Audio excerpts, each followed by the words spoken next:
We were kind of overwhelmed by how many groups were showing up day after day.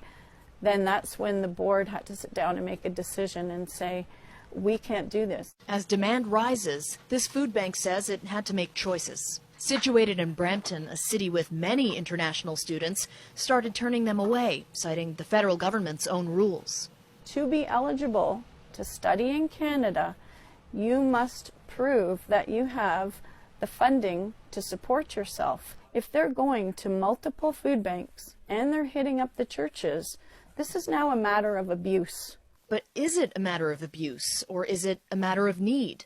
To get a study permit, the Government of Canada requires students to have enough money to support themselves beyond tuition.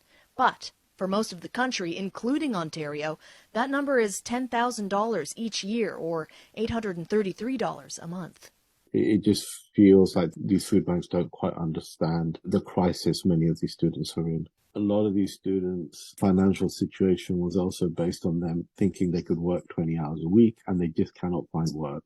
So now the funds they had were running out. Another food bank in the area says it never turns international students away. But the man who runs it is giving those that do the benefit of the doubt, saying they may be misinformed and trying to protect their supply for their local clients. Let's calculate and see the rent, transportation to school, your eating, your phone, you're buying some material for your study.